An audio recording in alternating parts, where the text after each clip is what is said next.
Welcome to another episode of NFL Daily here on Chat Sports. I'm your host, Derek Tate. We're going to be breaking down the Chicago Bears offensive depth chart for the 2019 season. Now, you can find me on Twitter at DTater4, so go ahead and give me a quick follow so you don't miss out on any of the news, updates, or rumors for the Chicago Bears for the 2019 season. So we're going to go ahead and kick things off at the quarterback position. And of course, your boy, Mitchie T. Mitchell Trubisky is the starter for the 2019 season, entering his third NFL season. Second season under Matt Nagy, threw 24 touchdowns and 12 interceptions last year. Also ran in an additional 3 scores in 14 games of action.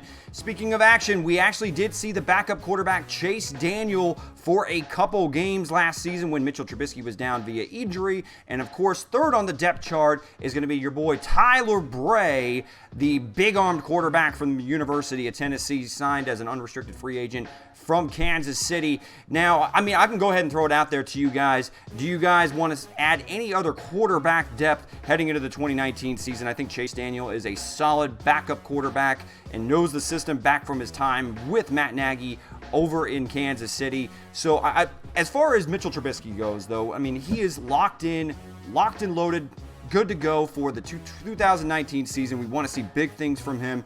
So I don't see any sort of controversy whatsoever as far as the depth chart goes. As we go ahead and now transition over to the running back spot, and there was a ton of turnover and changes made to this backfield from the 2018 season. Jordan Howard is now in Philadelphia, shipped for a 2020 6th-round pick.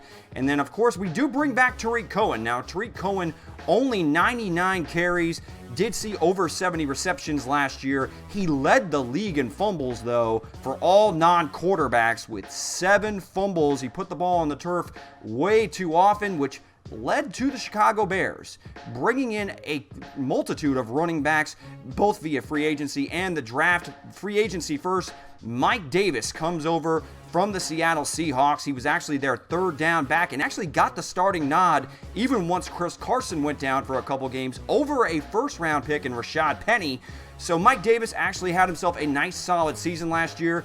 But really the guy that everybody is hyped up, and I still think he is going to be the day one starter, and that is David Montgomery from Iowa State. This guy had nearly 700 total touches in college over at Iowa State. He was an absolute workhorse, back-to-back seasons with over 1,000 yards rushing. Only 3 fumbles in just under 700 total touches. Not to mention, I think he brings a hell of a lot more to the passing game than Jordan Howard ever did, being that he never dropped a single pass all of last season. He's a quality receiver out of the backfield, and not to mention, he fits very well into some of those run-pass options that Matt Nagy likes to sprinkle into this offense. My humble apologies. With Mitchell Trubisky under center, he is certainly a threat to run the ball. Hell, he averaged more rushing yards per game than Tarik Cohen did. So David Montgomery showed to have plenty of success in RPO schemes over at Iowa State. They didn't run that solely, but they definitely sprinkled it in. Seeing on his tape, he should fit right into this offensive system. A lot of similarities, as I mentioned in previous episodes, between David Montgomery and Kareem Hunt. Now, as we're running down the rest of the running back depth chart, of course, we have Taquan Meisel and Ryan Nall. Those are guys that I see possibly fighting for roster spots. They did also spend a 7th-round pick on an absolute burner in Kerrith Whyte Jr. from Florida Atlantic University. Now, Kerrith Whyte, I don't see, unless something happens to the likes of Tarik Cohen, I don't see Kerrith Whyte Jr. really getting enough snaps to make any sort of significant difference on the offensive side of the football. They may be able to sprinkle him in here and there. Really, I'm going to see if he's able to get some returner looks away from Tarik Cohen.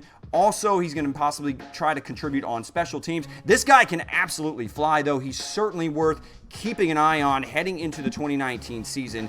Now, we're going to go ahead and now switch over to the wide receiver position. But before I do, I want to ask you, this is an audience question number 1. How many rushing yards will David Montgomery have in 2019? And I'm also going to ask you, do you think he's going to be the day one starter over the likes of Mike Davis and Tarik Cohen? Now, Mike Davis also registered 0 fumbles last year with the Seattle Seahawks. He is a solid veteran veteran presence that they brought in for pretty dirt cheap. So now you bring in David Montgomery. They traded up to get this young man in the 3rd round. I'm surprised he slipped all the way to the 3rd round, to be honest with you. There were a couple running back needy teams that passed on him that I believe will regret that. But Montgomery, how many yards do you think he is going to have on the ground in 2019? Now we do switch over to the wide receiver position, but also if this is your first time joining us on Chat Sports, go to the YouTube channel at youtube.com/chatsportstv and go ahead and hit us with a quick subscription. Also hit us with a comment if you're liking the content that we're coming out with here for the Chicago Bears heading into the upcoming season. Now at the wide receiver spot, there's a clear pecking order 1 through 3. And that is Allen Robinson is going to enter the year as the wide receiver 1. I think he's going to be the top dog. I do think that we see Anthony Miller and Taylor Gabriel really battle it out for looks and possibly to lead this team in receptions. Anthony Miller showed plenty of potential in his rookie season, considering that he was playing much of it with a torn labrum, and he still led this receiving. He led all Bears pass catchers in receiving touchdowns, and that was playing while injured. Now, Taylor Gabriel is a nice player, certainly. He's an explosive slot option, but I think you can do a lot more with Anthony Miller, moving him around the formation. He can play in the slot or he can flex outside. I'm interested to see how his role expands. So I'm interested also to see if you guys think that who's going to be the wide receiver 2. Some of y'all in a previous video mentioned that you think Anthony Miller could be the wide receiver 1 over the likes of Allen Robinson. So that's kind of interesting. But to look at the rest of this depth chart, because I do think that you're going to get some contributors. There were 6 wide receivers last year that caught passes for the Chicago Bears. And now they add Riley Ridley out of the University of Georgia as a 4th round pick. I mean, I believe he adds not only some solid depth, but I think he can come in and contribute early on. I don't think that he's going to steal too many snaps away from the likes of Taylor Gabriel, Anthony Miller, but I do think he is able to be rotated in 4 wide receiver sets. They also signed in free agency Cordero Patterson, and Marvin Hall as well returns. So I want to go ahead and throw it out there to you guys. Who is going to lead these wide receivers, in pass receiving yardage in 2019? I'm very interested to see who you guys think is going to spearhead this receiver group. Of course, there's a couple. I mean, I didn't even mention Javon Wims. Javon Wims did catch a couple receptions last year, and he's certainly somebody I could see contributing in the red zone. There's a lot of cooks in this kitchen, and I just wonder if Javon Wims is going to be able to make this final roster. Of course, you got Tanner Gentry, Emmanuel Hall, who just went through a sports hernia surgery. So it's worth keeping an eye on for these pass catchers on the outside. And speaking of pass catchers, we now move over to the tight end spot where it's Trey Burton, who posted career highs across the board last year in his first season with the Chicago Bears, posting the most receptions, yards, and touchdowns in a season throughout his entire NFL career. Of course, he was in Philadelphia behind the likes of Zach Ertz prior to arriving in Chicago. But really behind him, they actually moved Bradley Sowell from offensive tackle over to tight end. He is actually officially wearing number 85 and listed on the depth chart behind the likes of Trey Burton and Adam Shaheen. Now, Shaheen, he actually regressed in 2018 after a 2017 rookie season where he showed a little bit of flashes, but really Trey Burton was the one who dominated the snaps. I mean, Shaheen had as many receiving touchdowns as Bradley Sowell did last year, a grand total of 1. So Adam Shaheen is going to really have to show something here. Otherwise, the Bears are going to have a decision whether they want to keep him moving into the future.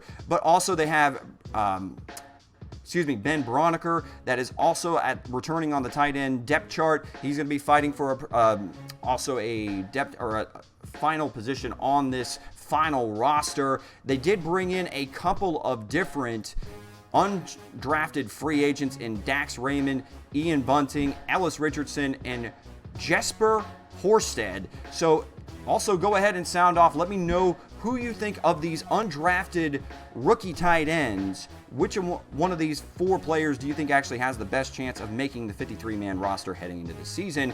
And we finally transition to the big men up front, and that's the offensive lineman, which is returning their entire unit from 2018 to 2019. At the left tackle spot, you got Charles Leno Jr., my apologies, at left guard. Now, it was James Daniels last season and Cody Whitehair at center. Then, of course, Kyle Long at right guard and Bobby Massey over at right tackle.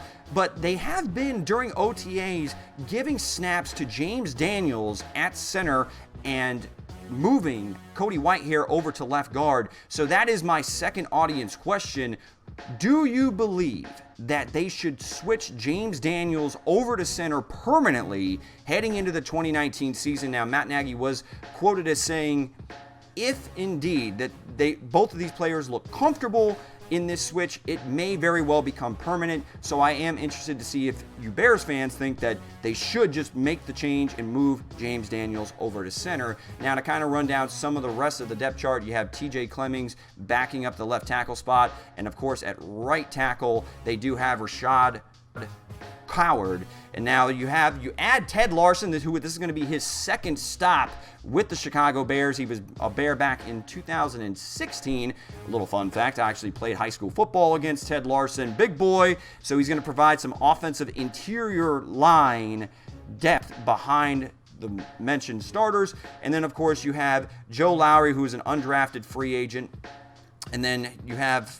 that is pretty much what it's going to shake out to be. There are going to be some other undrafted free agents that they did bring in. They have Alex Bars, Sam Mustipher, Blake Blackmar, and Jordan McRae, and Marquez Tucker. So go ahead and sound off in the comments, though. Let me know, because this was a solid unit up front across the board. I mean, Pro Football Focus rated all of these offensive linemen, graded out very highly, and you saw it in action last year that this was a solid unit up front. I think that they're above average. Do you think they've taken a step into elite category? Let us know in the comments, as that'll do it for the offensive depth chart breakdown here for the Chicago Bears on NFL Daily. Again, if you haven't yet done so, go ahead and subscribe to youtube.com/chatsportstv. Also, go ahead and follow me at dtater4 so you don't miss out on any of the news, rumors, or updates for the Chicago Bears heading into the 2019 season. Until next time, bear down, Chicago Bears.